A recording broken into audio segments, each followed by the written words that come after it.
Welcome back to the Old Photo Vault channel. The Kneeling Woman, Burned Church Interior, 2024. On a quiet Tuesday, after the fire marshal left, Lena stepped into the ruined church just to see what could be saved. The air still smelled of wet ash and old varnish. She moved slowly between the blackened pews, thinking mostly about the insurance forms waiting on her kitchen table. Then her phone camera caught a pale shimmer near the altar. Just a blur at first, like heat rising from pavement. Looking again, she saw the shape resolve into a kneeling woman, hands folded, head bowed as if waiting for a priest who would never return. Lena didn't hear anything, but the expression, patient, almost relieved, made her step back. When she lowered the camera, the figure was gone, though the ash still sagged where she'd been. The faint gentleman behind her. Unknown studio portrait, 1880. I first saw the photograph at an estate sale, tucked between recipe cards and invoices. The woman's calm, direct gaze felt almost modern, though her dress was plain and stiff with age. Only later, under my desk lamp, did the pale outline appear. A man drifting up behind her shoulder as if he'd leaned in during the exposure. I told myself it was a flaw in the plate, but his features had a patient symmetry, the kind that belongs to someone accustomed to being overlooked. For days afterward, I kept the picture turned face down, though sometimes I'd find it quietly upright again.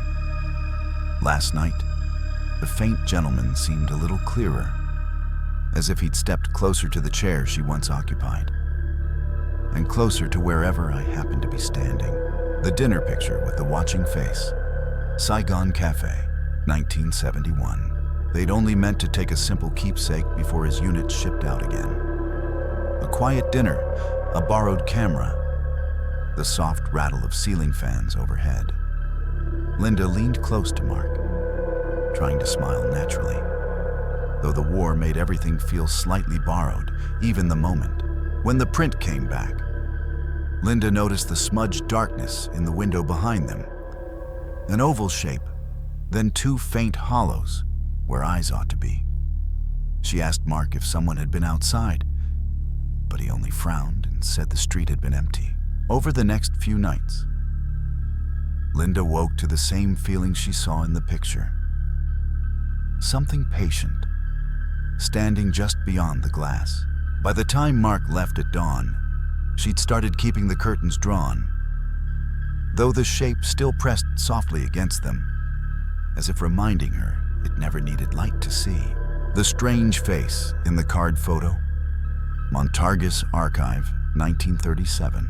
The first time I studied Esther's identity card, I thought the oddness was just the stiffness of old photography. But the longer I looked, the more her features seemed slightly misaligned, as if her face had been arranged by someone guessing from memory. Her left eye sat a shade too high, watching something above me, while the right seemed fixed on the floor. The corners of her mouth didn't quite agree on an expression. Half frown, half smile, neither fully human.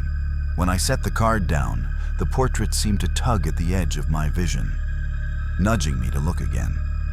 By evening, I could swear her cheeks had shifted subtly inward, as though she were listening. And when I finally turned the card face down, I felt, absurdly, that she was waiting for the next time I dared to flip it over. The Girl Between Them. Attic rehearsal room, 2011. Years before Mara and Elise ever rehearsed in that attic. The building had been a girls' boarding house, the kind that never made the papers except when something went wrong. In 1974, a student named Amélie Roche was found at the bottom of the attic stairs. An accident, the headmistress insisted, though the other girls whispered about a fall that didn't match the bruises. They said Amélie had been running from someone or something, and that her last breaths echoed up the rafters for days. When Mara looked at the photo again, the pale face between them matched the description in the old yearbook she'd found. Long features, narrow chin, a quiet, expectant stare. The attic lights flickered that night, though no one touched the switch. And as Mara packed up to leave, she felt a timid tug on her sleeve, as if someone still trapped in the house hoped, after all these years, to be noticed. The child, at the edge of the firelight. Lakeside Campground, 2014. Long before anyone pitched tents there, the lakeside had been the site of a small summer cabin where a family stayed each year. In 1986, their youngest daughter, Lily Harrow, wandered out after dark and never returned. Her footprints ended at the water's edge, though no one could explain why she'd left the lantern burning behind her. Locals said the girl disliked being alone and sometimes trailed visitors, keeping just outside the circle of light. When the couple in the photo reviewed their pictures, the small figure in the shadows matched Lily's age and the faint white dress described in the old newspaper clipping. Her face looked patient, almost curious, the way a child watches adults who've forgotten she's there. And if you brighten the image, you can see her hand lifted slightly. Not waving exactly, but as if asking whether she might come closer. The face in the passing cloud. Frontier Village Grounds, 2023. I only meant to take a picture of the old iron cage, the kind the reenactors joke about but never stay in for long. The afternoon was bright, ordinary, the sort of day when even shadows look harmless. When I checked the screen, though, my eye went straight to the sky behind it. One cloud shaped too neatly, too knowingly, like a profile pressed into the blue. I stared until the details arranged themselves. The hollowed cheek, the bowed mouth, the eyes half-lidded the way the guide said the condemned looked in their final hours. It resembled the man who supposedly died here in the 1800s, left in a cage just like this one after protesting his innocence. As I lowered the phone, a breeze brushed past me, cool and precise, as if someone had leaned close to see whether I'd noticed him at last. The praying figure in the crypt. Abandoned chapel cellar, 2022. I took the photo because the coffins looked impossibly heavy, as if no one living could have ever moved them. Dust hung in the air like old breath, and the little windows did nothing but smear light across the floor. Only later, zooming in, did I notice the shape in the far left corner. A figure kneeling beside the warped statue, hands clasped, head bowed in a posture far too natural for carved wood. At first, I tried to convince myself it was just shadow, but the outline of the shoulders was too clean, too intent. The figure seemed turned toward the coffins, as though praying over occupants long forgotten. And the more I looked, the more I felt the same quiet request in the room itself. Don't disturb them. Not again. The watching face in the operating room. City Hospital Theater, 1919. The photograph was meant to commemorate the hospital's first fully trained surgical team, a moment of pride after the long war years. Everyone stood in practiced solemnity, hands folded or gloved, the patient already draped beneath the white sheets. But when the print developed, a murmur went around the staff.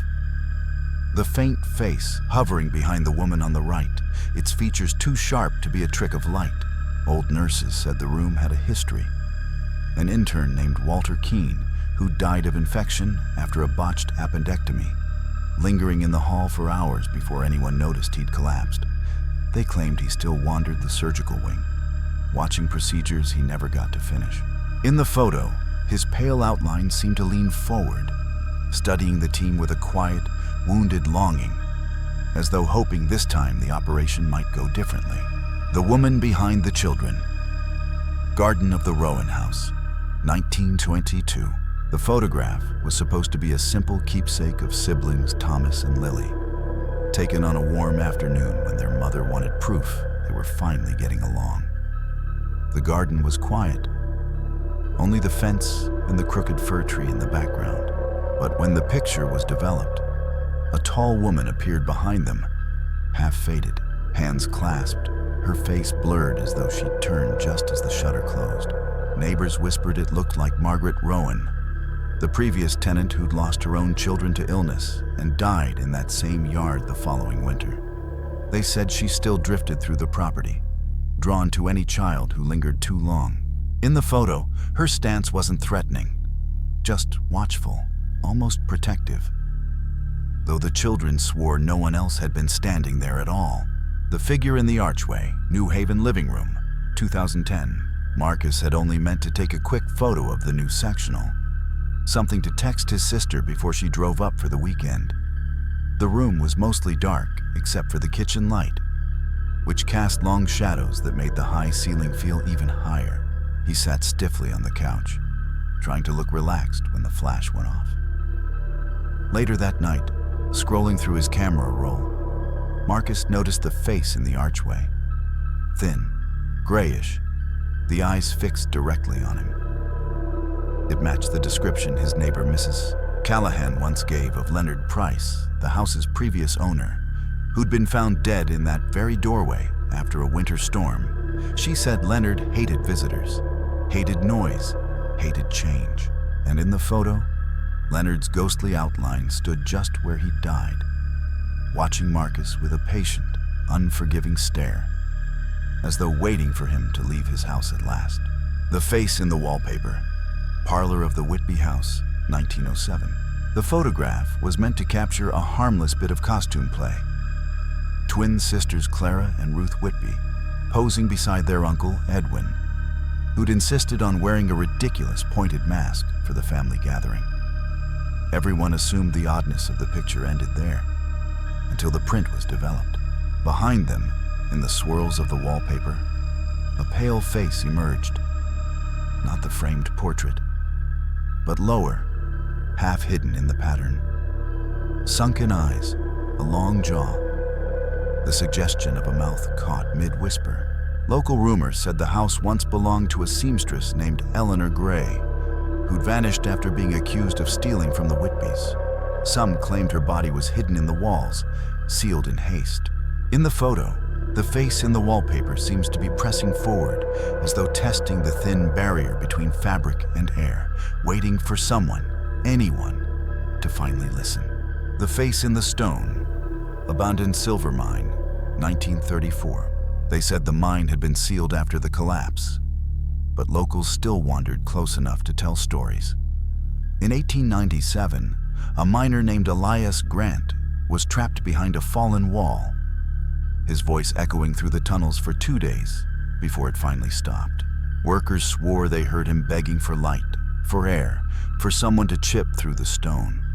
Decades later, when explorers took this photograph, they didn't notice anything strange. Just another narrow shaft receding into darkness. But on the left wall, the stone seems to hold a human profile. Elias's long jaw, the deep-set eyes, the mouth drawn into a weary plea. The impression looks carved, yet no marks of tools surround it.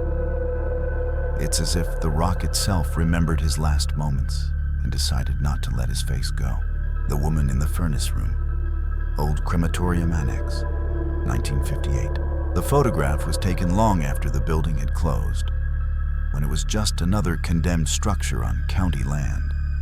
Workers entering to catalog the equipment swore the place felt heavier than air, as if breath itself didn't want to linger. When the picture developed, they noticed the faint outline of a woman standing before the open furnace door. Transparent, bowed slightly, her hands clasped as though waiting to be called.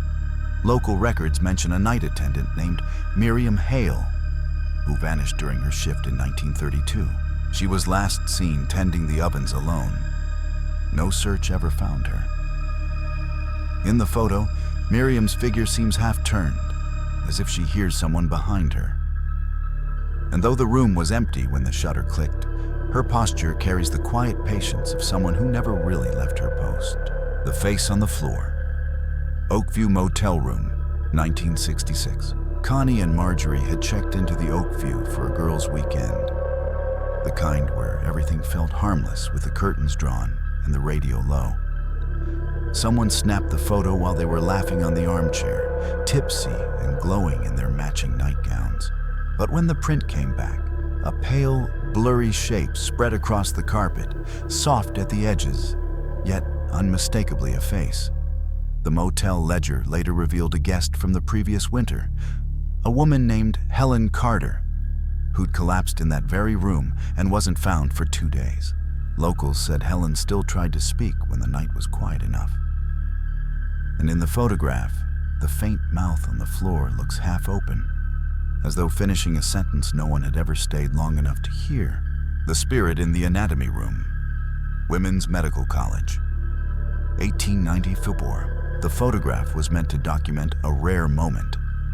6 women studying anatomy at a time when most schools barred them entirely. They posed stiffly around the cadaver, trying to look solemn rather than nervous. But when the plate was developed, a faint, pale figure appeared behind Margaret Ellis, the tallest student, standing near the center. Records from the decade mention a former anatomy instructor, Dr. Harold Kincaid, who died suddenly during a demonstration and was said to resent being replaced by women. Students whispered that he lingered in the dissection hall, drifting silently between tables, inspecting their work. In the picture, the ghost's blurred face seems to lean forward, as though checking Margaret's scalpel angle. And though no one recalled feeling watched that day, the photograph suggests Dr. Kincaid never fully relinquished his post or his opinions. The reflected face. Monastery Ossuary Vault. 1879. Visitors came to the old monastery vault expecting dust, darkness, and the rigid calm of centuries-old remains. What they didn't expect was the strange coffin with its glass lid, holding the preserved monk brother Caldus, hands folded as if still in prayer. A tourist named Amelia Grant snapped a photo, thinking the dim room and plastered walls looked almost staged. But when she checked the picture later, she saw a second face in the glass, pale, elongated, hovering above Brother Caldus's own. Archivists whispered it resembled Prior Matthias, a stern cleric who died violently during a dispute over relics and was never buried properly. His spirit was rumored to wander the vault, searching for the body he believed had been stolen from him. In the reflection, Matthias's mouth seemed slightly open, as if calling Caldus by name and waiting for someone to answer. The face in drawer. 48. County Morgue Basement. 1993. They said the morgue lights were motion sensitive. But when technician Daniel Harker walked in that night, half the room stayed dark, as if refusing to wake. He opened drawer 48 to check a tag number, the metal screech echoing far too long in the corridor. On a whim, he snapped a quick photo for the log, something he'd done 100 times. Only later, zooming in, did he see the pale figure lingering in the shadowed corner. A long face, hollow eyes, the faint outline of a hospital gown. It looked disturbingly like Arthur Miles, a patient who'd vanished from the trauma ward 2 years earlier and was rumored to have died during an unrecorded transfer. Some whispered he was never stored properly, never given a final drawer. In the picture, Arthur's blurred face leans just slightly toward drawer 48, as though checking whether, after all this time, someone had finally made room for him. The shadow in the hallway. Whitlock Residence, 2017. She'd asked her friend Talia to snap a quick photo of her stretching on the staircase, mostly as a joke. They'd been teasing each other about the strange little archway halfway down. The house was quiet except for the hum of the air vent, and Talia stood at the bottom step, laughing as she pressed the shutter. When they checked the picture, they both froze. Just beyond the archway, partly swallowed by darkness, stood a tall figure. Narrow shoulders, a tilted head, and eyes reflecting the flash with a dull, unnatural shine. It looked uncannily like Jonah Whitlock, the former owner who'd vanished inside the house during a renovation 20 years earlier. His last known footprint was near that same hallway. In the photo, Jonah's outline leans forward, as if startled to see someone occupying his stairs and not ready to let them pass. And that's where we'll leave the girl on the stairs, and the figure waiting just beyond the archway. If you spotted anything in that photo that I didn't mention, pause the video, zoom in, and tell me in the comments what you see, especially in the dark end of the hall. If this story sent even a small chill down your spine, don't forget to like the video, subscribe to the channel, and turn on the notification bell so you don't miss the next haunted photograph. Share this with a friend who says ghosts aren't real, and ask them if they'd walk up those stairs alone.